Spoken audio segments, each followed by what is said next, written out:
This is Helen, 14 years old. His dark circles feels as if he had never slept enough. He doesn't care about his messy black hair, since he doesn't like to put too much effort on tidying himself up. It's unnecessary. His seat is at the back of the classroom, next to the window. He always sits there drawing quietly, as it is like everything to him. He doesn't like to socialize with people, making him a lonely one. There was a person being pushed to the floor after school.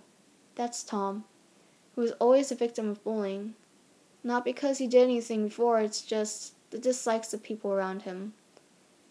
These things happen often, and Helen is used to it, though he does feel bad for Tom. He doesn't want to interfere, as it's quite bothersome. During recess, Judy says she's missing her watch as she searches for it. Helen doesn't help her since it's none of his business. Suddenly, someone sees something flashing in Helen's bag. "What's this?" Ben says as he puts his hand into the bag and takes out a watch that's trimmed with fake diamonds. Helen is very surprised to see it, as he does not know how it got there. "Ah, it's my watch!" Judy receives the watch from Ben after seeing the situation. Both of them stare at Helen with a weird glare. "It's not me," says Helen, who is still drawing on his notebook without raising his head a bit. "Yeah, right." Judy leaves the classroom with Ben as she concludes. The following day, as usual, Helen sits at his table drawing. He noticed that the atmosphere doesn't feel right around him. People start whispering about him, and how a few starts calling him a thief. He decides not to explain for himself, as he knows it's useless to do so. As time passes, Helen becomes the new target of bullying. Everything he does now is being exaggerated. He doesn't like it, but it doesn't resist. He keeps the feeling in his heart, keeping silent. Until, one day, Ben came to him and snatched his notebook, with his unfinished drawings on it. "Always doing these meaningless things," says Ben as he tears down a few pages of his drawings, tearing them into pieces, wanting to see Helen's reaction. At this rate, the feelings that he has been holding burst out. He punches Ben in the face and starts to fight. Helen isn't that powerful, however, so he was beaten up in no time. Other students went to see the fight without stopping it. Some people even stomped him in his face and stomach. Right after the bell rings, everyone stops what they're doing and went back to their seats before the teacher came. Helen returns to the seat as if nothing happened. The teacher enters the room later on. "Oh my, Helen, what happened?" Helen has so many visible bruises on him that the teacher knows right after she enters the room. Everybody turns to look at him, waiting for him to give a response while glaring at him with a murderous look. "I fell from the stairs, miss," Helen replies as the glares disappear. After returning home from school, his parents also ask him what happened, and he just responds with the same answer. The blue jacket he's wearing covers all the bruises, other than those on his face. His parents believe it without doubts. Usually, when Helen's parents ask about how he was at school, he always says he's fine. He even lied about making a lot of friends, living happily every day. Helen refused to tell his parents the truth since he doesn't want to make his parents worry about him. A few months later, he has gotten used to the negative comments about him, and getting hit or humiliated has been a normal event for him. He is completely immune to these things now. Who framed him in the first place? Why did the culprit do this? This doesn't matter anymore. Nothing matters anymore. Hi there. Helen receives a message from an unknown user on Facebook. "Who are you?" he replies. "I'm Tom, your classmate." Tom has never interacted with him before. This surprised him a bit. "What is it?" Helen says. Are you alright?" "It's none of your business," Helen concludes. Tom types for a while before coming up with, "Listen, I know how you feel right now. You're in the same situation as I am. I really want to help you, but I can't. Sorry." Afterwards, Tom and Helen text each other for a long time, and Helen feels much better after telling him all the pain and feelings he's been through. He can even joke around with Tom, often using a smiley face to show his happiness. This is the first time he thinks he has made a friend. It is a warm weather in the afternoon. "Come meet me in the roof after the first period in the afternoon.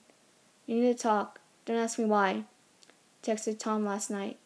Following his instructions, Helen meets Tom on the roof, waving his hand and walking towards him, saying, "Hey Tom, what's up, friend?" I have something to say. Something important," he says with a serious face. "Remember the watch thieving accident?" How could Helen forget about it? That was how he started suffering. Helen nods to show he remembers. I was the culprit." Tom looked down, scared to look into his eyes. "What?" Helen is shocked.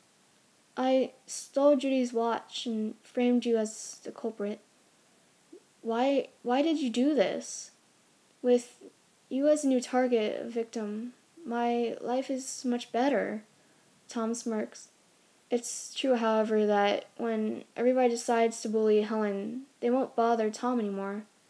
He's just like an abandoned toy. For him, that's totally perfect. As long as he keeps silent, he will be able to live his school life safe and sound. He succeeded the plan and was outstandingly perfect. Helen grabs the collar of his shirt, and after pushing around a bit, bending it up near the edge of the roof. Tom slips and falls from the roof. Helen instantly grabs his hand and tries to pull him back up, but Helen does not have that much strength to do so. "I'm so sorry, Helen." Tom falls. Helen closes his eyes, scared to look at what's going to happen. He cannot imagine what will happen to one after falling from a 6-story tall building. After the policemen arrive, they have an interview with Helen. He was too horrified by the accident, however, to even say a word. Once again, Helen becomes a topic of discussion between students. Some people think Helen pushed Tom off the roof, but most of the others think that Tom committed suicide and Helen failed saving him, because they saw him grabbing Tom's hand before he fell. That night, Helen was in his room crying, shivering, and he could not stop the guiltiness from growing inside of him. He needs to calm down, and suddenly a thought flashed in his mind. It's not my fault that Tom died. He deserves it. To die. This makes him feel much better, and his guiltiness fades away too. Helen creepily smiles. Tom has had his punishment. I suppose it's time for others to have theirs, isn't it? His cries turn into laughter in the dark. Helen's classmates decide to have a party on the day of Halloween, but it's not to celebrate Halloween, it's just to have their friends come together to party. Of course, Helen was not invited to the party. The night before the day of Halloween, Judy and Maggie were texting each other on Facebook.